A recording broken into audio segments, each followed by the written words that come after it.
Level 1. The Component Sorter. You see the robot for the first time on a screen. It walks across a bright stage, turns its head, lifts one hand, and bends its fingers almost like a person. The crowd reacts as if the future has just stepped into the room. For a few seconds it looks smooth, intelligent, inevitable. But you do not enter the Humanoid Robot Factory through the stage. You enter through the parts warehouse. The air is cold, clean, and full of quiet mechanical order. White lights reflect off metal shelves.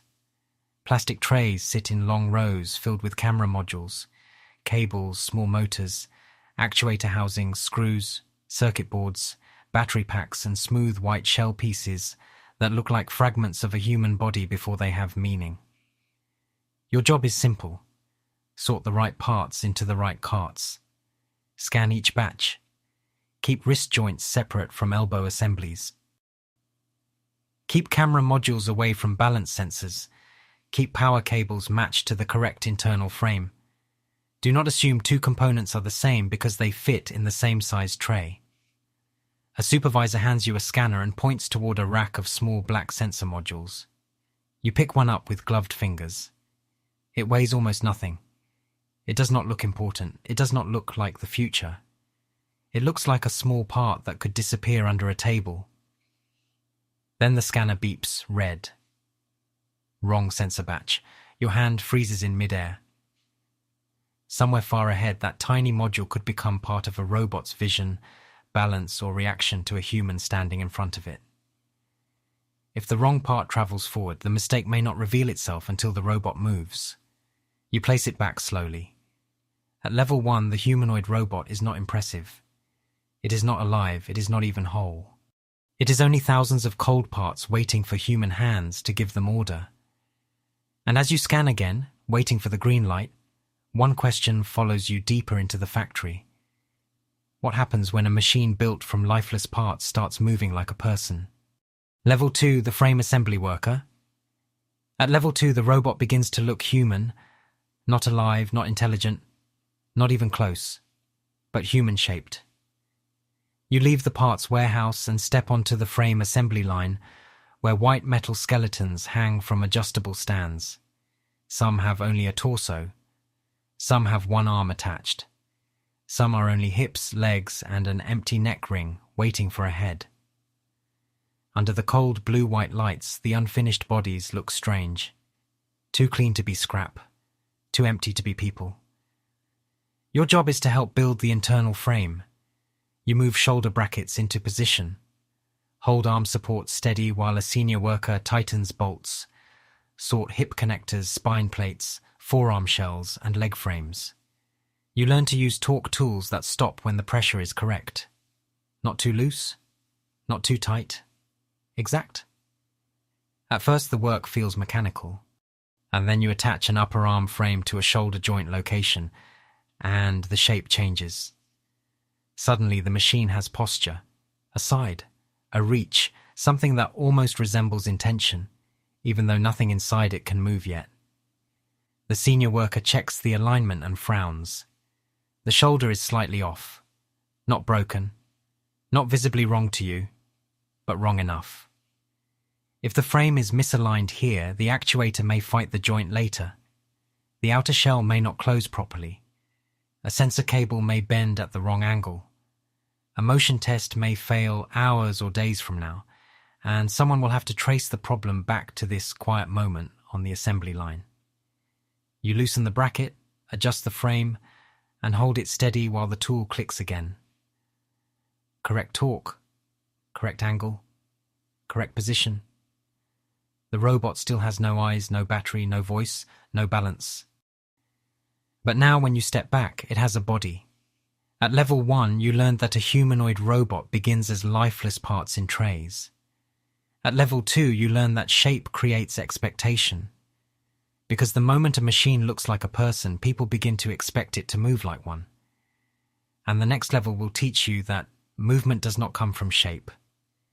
It comes from joints, motors, and the terrifying precision hidden inside every limb. Level 3, the joint and actuator installer. At level 3, the robot gets the parts that will make people uncomfortable. Not because they look alive yet, because they are designed to move. You stand at a technical assembly bench where trays of joints, actuators, motors, torque sensors, wrist units, elbow assemblies, knee modules, and finger mechanisms are laid out under sharp white light. Everything is labeled, everything has a correct angle, everything has a tolerance so small you cannot judge it by instinct. The frame from level 2 is now waiting beside you, human-shaped but still frozen. Its shoulders are empty, its elbows are open, its knees are hollow.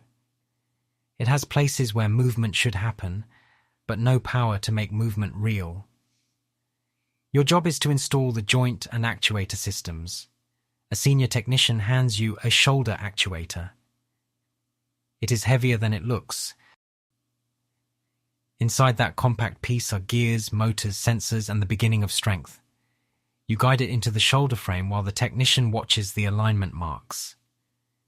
It almost fits, almost is not enough. You loosen it, shift the angle, and try again.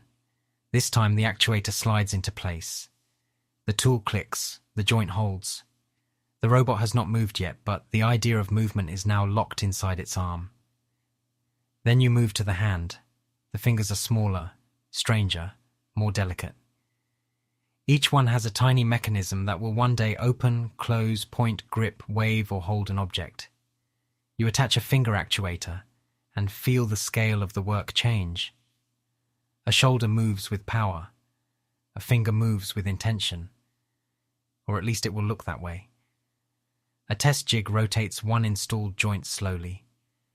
The shoulder turns, stops, returns, smooth. Then another joint stutters. Just a small vibration, barely visible. But everyone hears it. The technician stops the test immediately. A bad actuator, a tight alignment, a sensor reading, a wiring issue. Any of them could be the cause. At level 2, you learn that shape creates expectation. At level 3, you learn that movement creates fear. Because when a humanoid robot moves badly, it does not just look broken. It looks wrong in a way people feel before they understand. And the next level will give the robot something even more powerful than motion. The ability to sense the world around it. Level 4, the sensor and camera module. Worker at level 4, the robot begins to sense the world. Not understand it. Not think about it. But detect it. You step into a cleaner, quieter section of the factory, where workers move more slowly and every surface looks brighter than it should. The tables are covered with anti-static mats. Small camera modules sit in trays like tiny black eyes. Distance sensors, force sensors, microphones, balance units, and delicate cables wait under inspection lights. The robot frame from the earlier levels now stands on a support rig in front of you. It has shoulders, arms, knees, hands, joints that can turn, but its head is still open, its chest panel removed, and its face is only an empty structure waiting for parts that will let it react to the world. Your job is to install the sensor and camera modules. You begin with the head. A senior worker hands you a camera unit small enough to hide in your palm. It looks harmless. A square module, a lens, a ribbon cable, a tiny connector. But once installed, this piece will help the robot judge distance, recognize movement, and aim its body through space. You guide the module into place. The lens must face exactly forward. The cable must bend cleanly without pressure. The connector must click without forcing it. A crooked camera is not just a crooked part. It becomes crooked perception. The test screen lights up. For a second you see the world from the robot's unfinished head. A table, a worker's hand, a bright ceiling lamp, the shape of your own body standing nearby. Then the image flickers. The technician stops beside you. You both look at the cable. It is seated but not fully locked. A tiny gap. Almost nothing. Enough to make the robot's vision fail during motion testing. You press it again until it clicks. The image stabilizes. At level 3, you learn that movement creates fear. At level 4, you learn that perception creates trust. Because if a robot cannot sense distance, pressure, sound, balance, and human presence correctly, then every movement it makes becomes a risk. And once the robot can sense the world, the next level gives it the thing every machine needs before it can wake up: power. Level 5, the wiring and battery assembly worker. At level 5, the robot receives the part that makes the factory more careful: power. Until now, the humanoid robot has been a body with joints and senses. It has a frame, shoulders, knees, hands, camera modules, distance sensors, microphones, and balance units. It can almost be imagined as something that might move one day. But without wiring, control boards, and battery systems, it is still only a silent structure. You step into the wiring and battery assembly area where the robots stand with their chest panels open. Inside each body is a narrow space filled with connector slots, cable paths, mounting points, circuit boards, and protective housings. It looks less like a person now and more like a machine hiding behind a human outline. Your job is to connect the internal system. You route power cables through the torso, clip signal wires into place, attach battery modules, check connectors, secure cable ties without pinching anything. Make sure each wire bends along the correct path, not across a moving joint, not under pressure, not where heat or vibration can slowly damage it later. A senior technician points to one loose connector. It looks connected. It is not. You press it again and hear a small click. That tiny sound matters. A loose connection can shut down a limb during testing. A wrong cable can confuse a sensor. A battery issue can stop the robot mid-step. A wire placed badly can survive the first test, then fail after repeated movement. In this area, mistakes do not always explode into obvious failure. Sometimes they wait. You watch a technician run the first power check.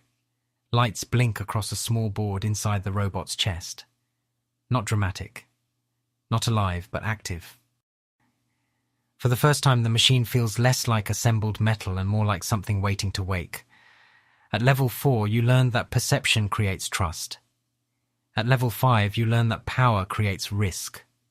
Because once energy enters the body, every small mistake becomes more serious, and the next level is where all of it comes together: frame, joints, sensors, wiring, and power, when the humanoid robot stands in a test room and tries to move for the first time.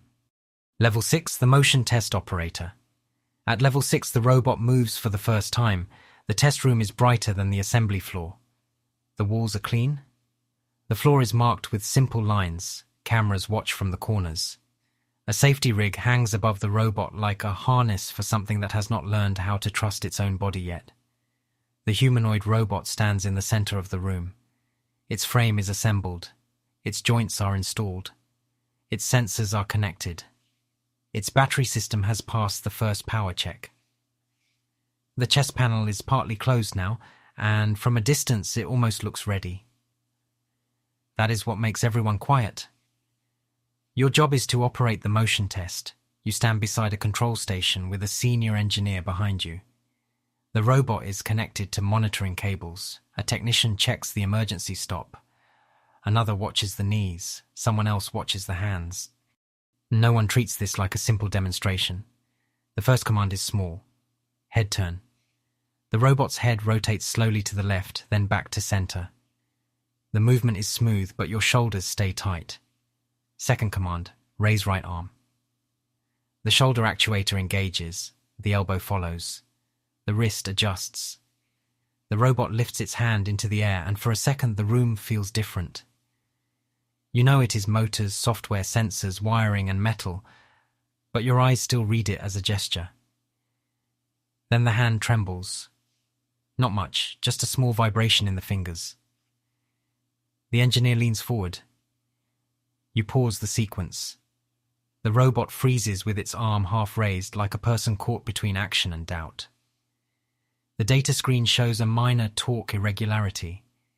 Maybe the finger actuator. Maybe a cable path. Maybe the sensor calibration. Maybe something from level 3, level 4, or level 5 finally revealing itself under motion. You restart with a lower movement range. The robot bends its knee. The safety rig tightens slightly. Everyone watches the ankle. This is where all the earlier work becomes visible. A frame alignment issue becomes a posture problem. A joint issue becomes a tremor. A camera issue becomes a bad reaction. A wiring issue becomes a shutdown. A power issue becomes fear.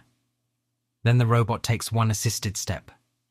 Metal foot forward, knee flexing, hip stabilizing, arms adjusting. It is not graceful, but it moves. At level 5, you learned that power creates risk. At level 6, you learn that motion reveals the truth. Because a humanoid robot does not become impressive when it stands still. It becomes frightening, fragile, and real when it tries to move like us. And once the first test exposes what is wrong, the next level belongs to the people who open the machine again and find out why. Level 7. The robotics technician. At level 7, the robot stops looking like a miracle.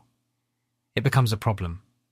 After the motion test, the humanoid unit is rolled into the repair bay, with one arm still slightly raised as if it froze in the middle of asking a question. The safety harness is removed. The chest panel is opened again.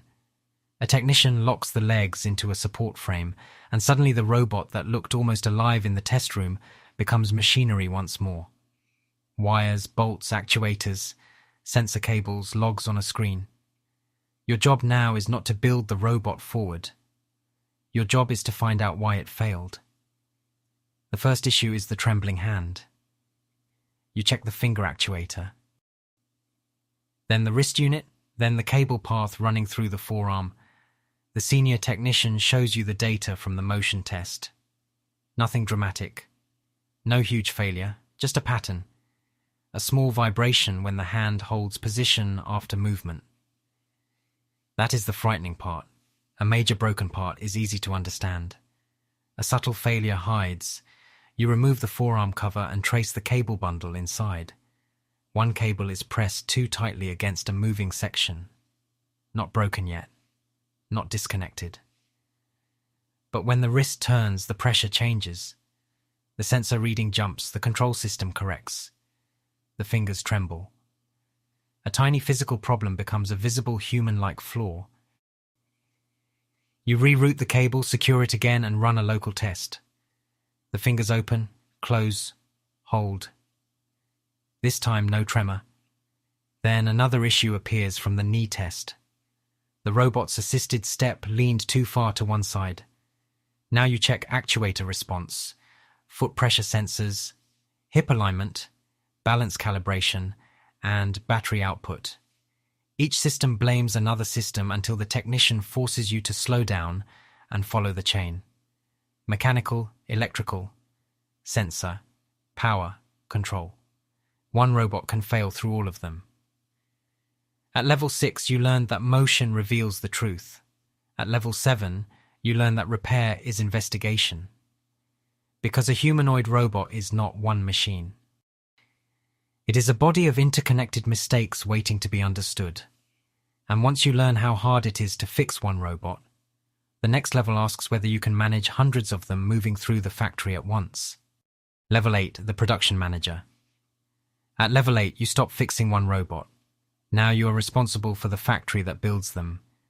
You stand on an elevated walkway above the production floor, holding a tablet while rows of humanoid robots move through different stations below you.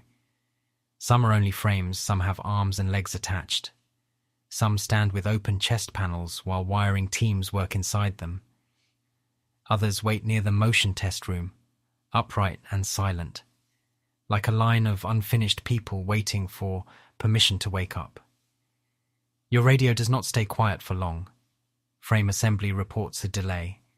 A batch of shoulder brackets needs rechecking. The actuator station is waiting on a replacement tray. Sensor installation says 2 camera modules failed signal testing. Motion test has 3 robots held for review. Repair technicians are already behind. And above all of it, the delivery schedule keeps moving. Your job is to keep the system honest. That is harder than keeping it fast. A supervisor asks if the motion test team can clear 2 units with minor balance irregularities and send them forward for final casing. The numbers would look better. The line would feel less backed up.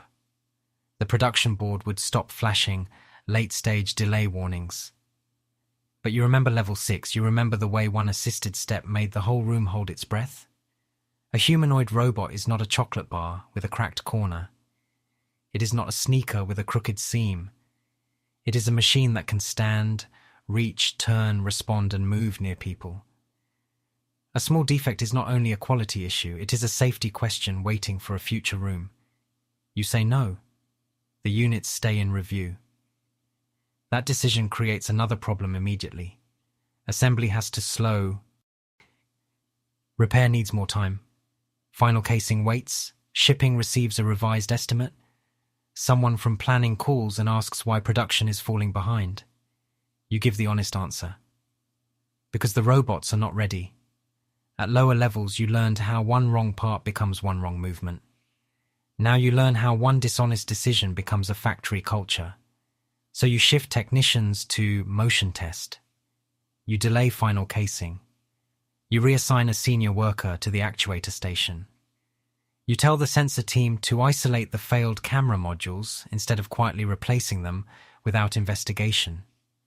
You update the schedule with numbers that look worse but mean more. The floor keeps moving. Not perfectly, but safely.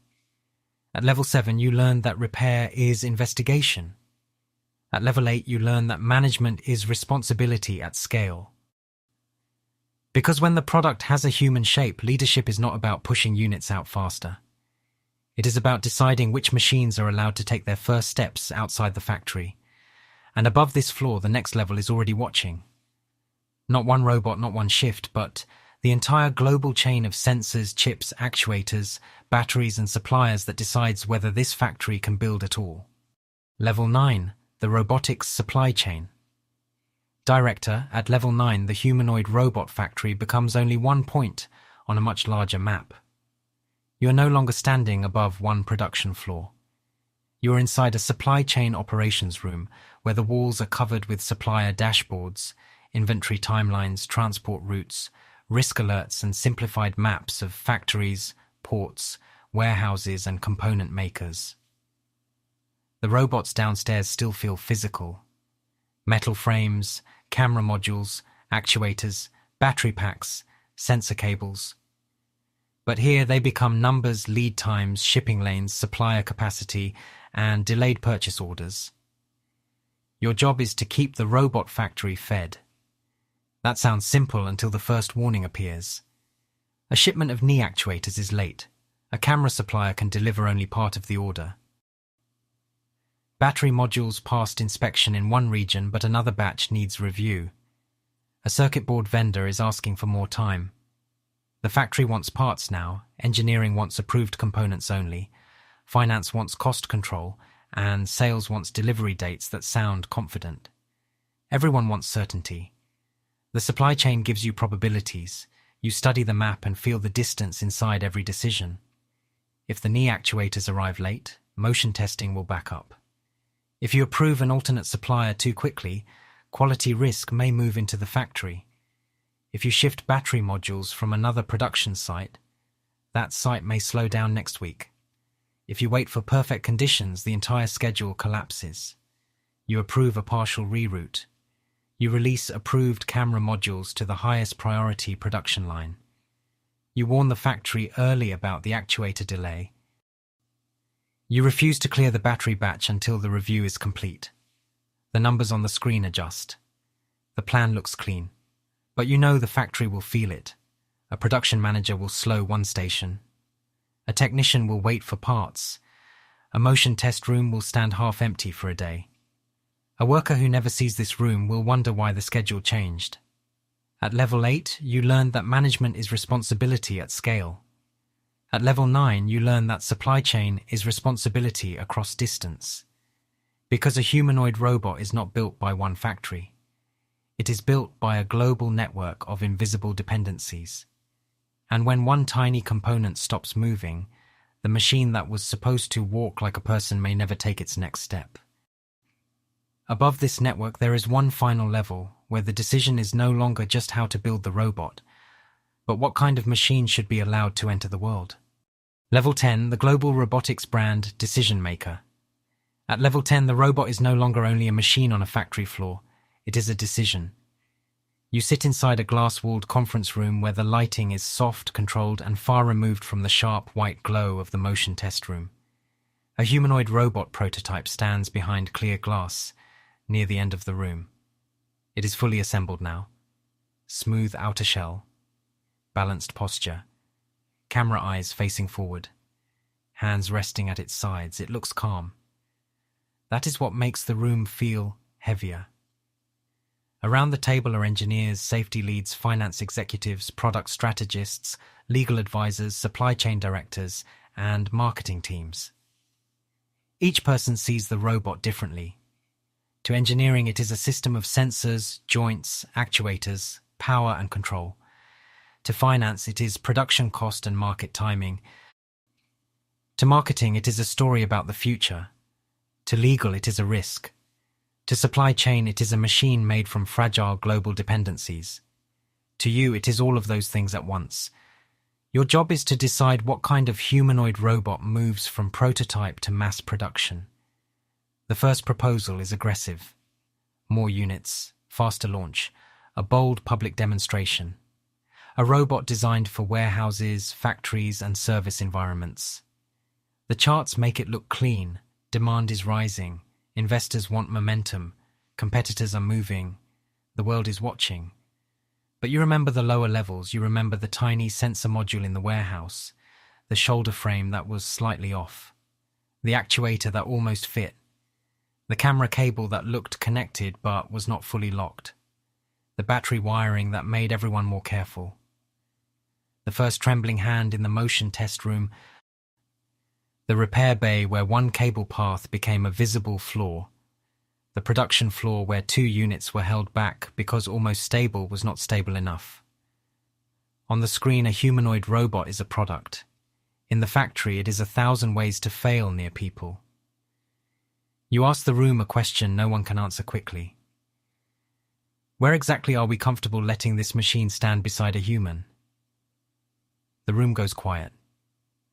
Because this is the difference between building a phone, a sneaker, a chocolate bar, or even a battery, and building something shaped like a person. A bad product can disappoint someone. A flawed humanoid robot can move wrong, grab wrong, fall wrong, respond wrong, or teach people to trust a machine before it has earned that trust. You do not cancel the launch, but you slow it down.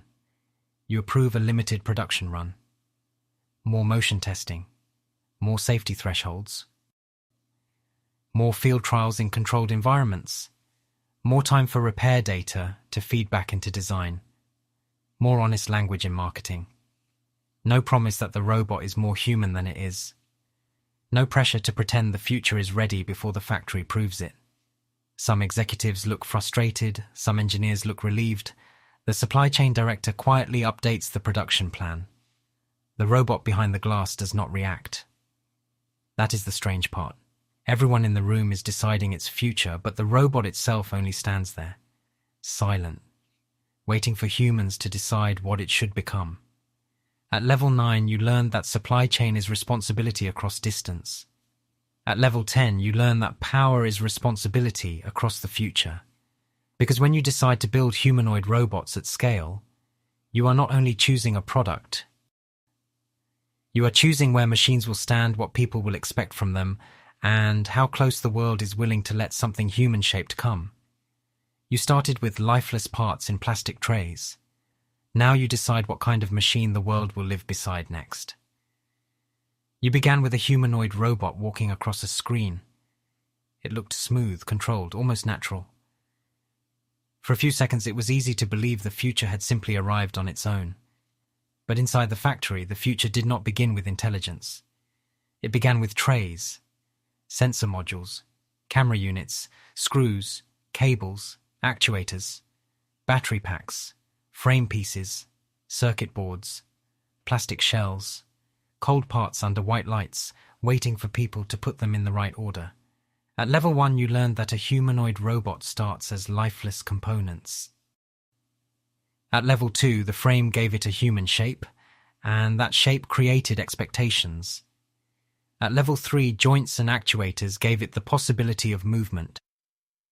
At level 4, sensors and cameras gave it perception. At level 5, wiring and batteries gave it power. Then came the test room. That was where the illusion became fragile. The robot turned its head, raised its arm, bent its knee, took one assisted step, and every tiny mistake hidden in the body began to speak through movement. A trembling finger, a leaning step, a cable path too tight, a sensor not fully locked, a frame angle just slightly wrong. You learned that building a humanoid robot is not only about making a machine move. It is about making it move safely near people. As a technician, you opened the machine again and traced failure through mechanical, electrical, sensor, power, and control systems. As a production manager, you learned that almost stable is not stable enough when the product can stand, reach, turn, and react.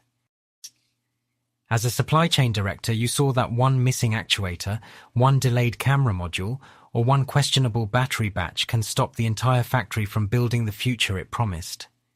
And at the top, inside the global robotics boardroom, the robot became something larger than hardware. It became a question. Where should humanoid robots work? How close should they stand to humans? How much trust should people give a machine shaped like them? And who is responsible when the desire to move fast becomes stronger than the proof that the machine is ready? A humanoid robot is not born from magic, it is built from human decisions at every level. The lowest worker sorts the part. The technician finds the flaw. The manager holds the line. The supply chain director moves pressure across distance. The brand decision maker decides what kind of machine the world will meet next. And maybe that is the real truth. The more human the robot looks, the more human responsibility it requires. If you want to see another hidden system from the bottom to the top, comment which factory, brand, or global production chain we should enter next. And subscribe for more stories from inside every level.